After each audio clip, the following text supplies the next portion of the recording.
ప్రియమైన దేవుని పిల్లలారా, ప్రభువైన యేసుక్రీస్తు వారి పేరట మీ అందరికీ వందనాలు.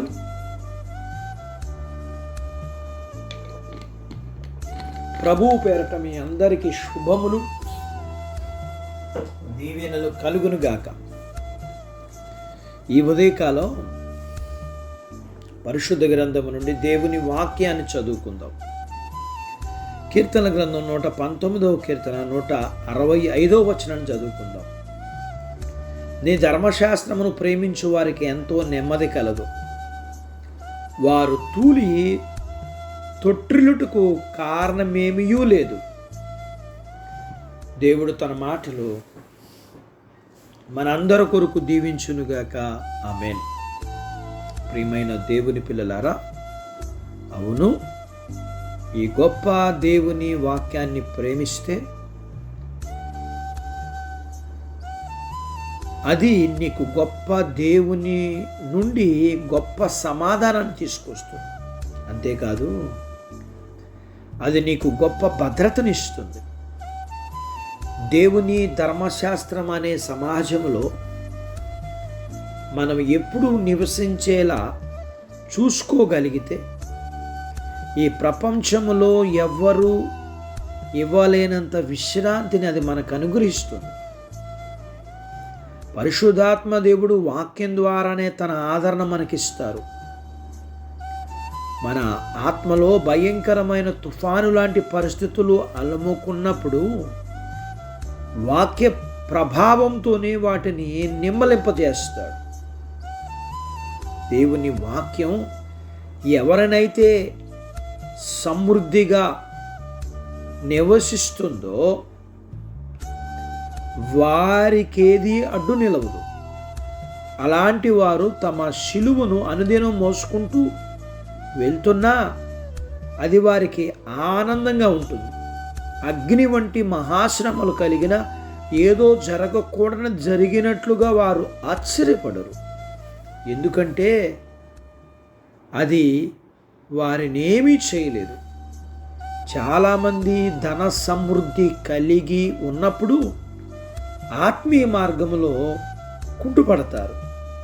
కానీ దేవుని వాక్యములోనే తమ జీవితాలను గడిపే వారికి ధన సమృద్ధి కలిగిన అది వారి ఆత్మీయ జీవితాన్ని ఆటంకపరచలేదు.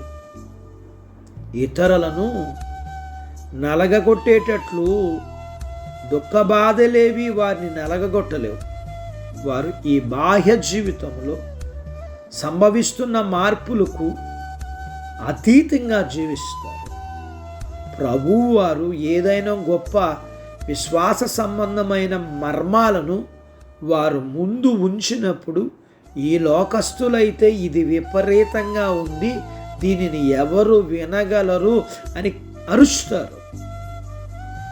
వాక్యంతో తమ జీవితాలను నిర్మించుకున్న విశ్వాసులైతే, దేవుని పిల్లలైతే మరి ఎదురు ప్రశ్న వేయకుండా దానిని అంగీకరిస్తారు. ఎందుకంటే దేవుని వాక్యం ఎడల వారికున్న భయభక్తుల ద్వారా వారి జ్ఞాన సంబంధమైన సమస్యలను అధిగమిస్తారు. సార్వభౌమ అధికారం గల వాక్యానికి వారు తలలు వంచుతారు. ప్రభువా, ఈరోజు మాలో అలాంటి ప్రేమ, అలాంటి శాంతి, అలాంటి నెమ్మది అనుగ్రహించబడునుగాక. అట్టి బాధ్యత దేవుడు మనకు దయచేయునుగాక. ఆమేన్. ప్రార్థించుకుందాం. నాతో పాటు ఏకీభవించండి. మమ్మలను మిక్కిలిగా ప్రేమించిన మా ప్రియ పరలోకపు తండ్రి, మీ పరిశుద్ధ నామమును బట్టి మీకు వందనాలు. ఈ ఉదయకాలం మీ పాదాల దగ్గర మీ లేఖనాన్ని మేము నేర్చుకోవడానికి సహాయం చేశారు.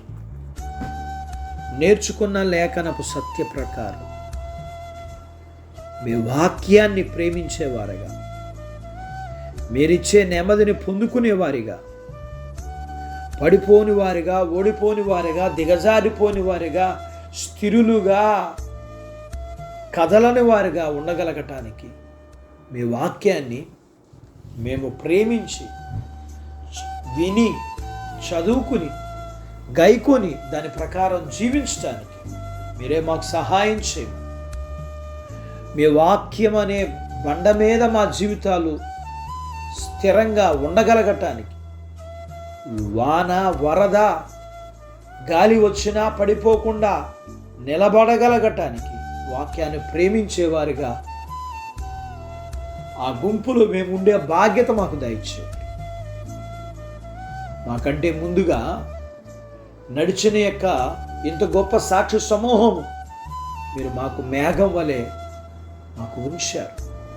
అందుకని మేము కూడా సులువుగా చిక్కులు పెట్టి ప్రతి పాపమును విడిచిపెట్టి విశ్వాసమునకు కర్తయు దాన్ని కొనసాగించువాడైన మీ వైపు వారిలాగా మేము చూచి కొనసాగగలగటానికి వాక్యం వైపు మీ వైపు అంటే బాధ్యత దయచేయండి. మీ పిల్లలను దీవించండి.